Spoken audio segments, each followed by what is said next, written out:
జైళ్ళల్లో పెట్టే కార్యక్రమాలు జరుగుతూ ఉంది. నిజంగా డెమోక్రసీ అన్నది ఏ స్థాయిలోకి దిగజారిపోయిందో చెప్పడానికి అందుకే వంశీ కేసు ఒక ఉదాహరణ అని చెప్తా ఉన్నా. ప్రజాస్వామ్యం నిజంగా ఏ స్థాయికి దిగజారిపోయింది అని అంటే నిన్న కూడా చూసాం. పిడుగురాళ్లలో మున్సిపాలిటీకి సంబంధించి అక్కడ జరిగిన మున్సిపల్ వైస్ చైర్మన్ ఎన్నుకునే ఎన్నిక పిడుగురాళ్లలో 33 మంది ఉంటే కార్పొరేటర్లు 33 మంది వైసీపీనే గెలిచింది.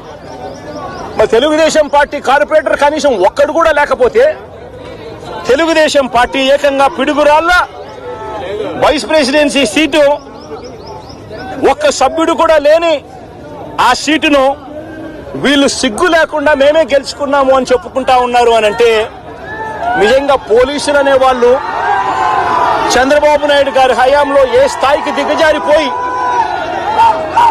ప్రజాస్వామ్యాన్ని కూనీ చేస్తా ఉన్నారని చెప్పడానికి నిదర్శనం.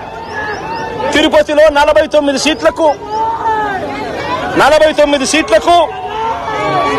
48 సీట్లు వైసీపీ గెలిచింది.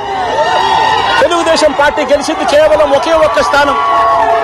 అటువంటి చోట డిప్యూటీ మేయర్ పోస్టు పోలీసుల ఆధ్వర్యంలో తెలుగుదేశం పార్టీ వాళ్ళు కార్పొరేటర్లను కిడ్నాప్ చేసుకొని బస్సులో నుంచి కిడ్నాప్ చేసుకొని పోయి డిప్యూటీ మేయర్లను మేమే గెలుచుకున్నామని చెప్పి వాళ్ళు ప్రకటించుకుంటా ఉంటే పోలీసులు ఏ స్థాయికి దిగజారిపోయినారు తెలుగుదేశం హయాంలో అని చెప్పడానికి ఇంకో నిదర్శనం. తుని నియోజకవర్గంలో 30 కార్పొరేటర్ల స్థానాలు 30కి 30 వైసీపీ గెలిచింది. తెలుగుదేశం పార్టీకి కనీసం ఒక్కడంటే ఒక్క అభ్యర్థి కూడా లేడు. వాళ్ళు అలాంటి చోట ఎన్నికలు జరిగితే అలాంటి చోట వైస్ ప్రెసిడెన్సీని వయసును ఎన్నుకునే ఎన్నిక వైస్ చైర్మన్ ఎన్నుకునే ఎన్నిక జరిగితే వైసీపీకి ఎలాగో వైసీపీ వాళ్ళను దౌర్జన్యం చేసి తీసుకునే పరిస్థితి లేకపోయేసరికి తెలుగుదేశం పార్టీ వాళ్ళు ఎన్నికనే పోస్ట్ పోన్ చేశారు. అంటే వీళ్ళకి అనుకూలమైన వాతావరణం వచ్చేదాకా ఎన్నికలు జరపరు. కోర్టు పర్యవేక్షణలో ఉన్న కేసులకు సంబంధించిన పరిస్థితులు ఇవి. పాలకొండలో కూడా అంతే. వైసీపీకి అందులో 17 ఉంటే తెలుగుదేశం పార్టీకి కేవలం 3.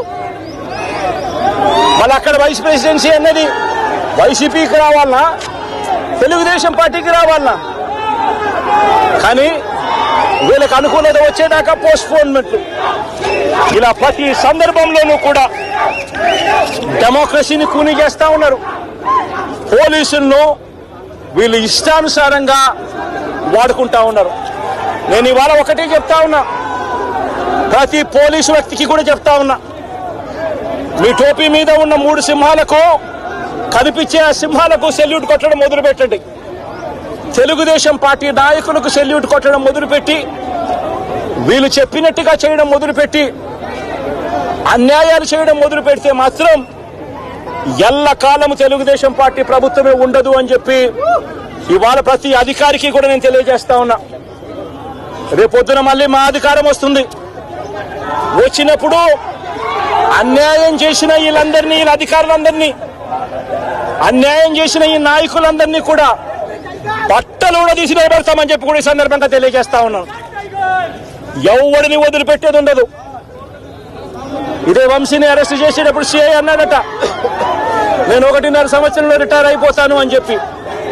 రిటైర్ అయిపోయినా కూడా సప్త సముద్రాల అవతల ఉన్నా కూడా మొత్తం అందరినీ కూడా పిలిపిస్తామని చెప్పి కూడా ఈ సందర్భంగా చెప్తా ఉన్నా.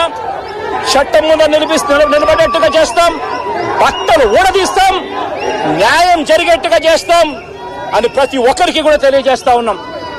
ఈ మాదిరిగా అన్యాయం చేయడం మొదలు పెడితే మాత్రం ఖచ్చితంగా ప్రజలు, దేవుడు ఇద్దరు కూడా వీళ్ళను శిక్షించే కార్యక్రమం ఖచ్చితంగా జరుగుతుందని చెప్పి సందర్భంగా మరొక్కసారి వీళ్ళందరికీ కూడా చెప్తా ఉన్నాం. అన్యాయంలో భాగస్వాములు కావద్దండి. మీ టోపీ మీద ఉన్న సింహాలను గౌరవించండి, వాటికి సెల్యూట్ కొట్టండి, మీ వ్యక్తిత్వాన్ని కాపాడుకోండి అని చెప్పి ఈ ప్రతి అధికారికి కూడా ఈ సందర్భంగా తెలియజేస్తా ఉన్నాం.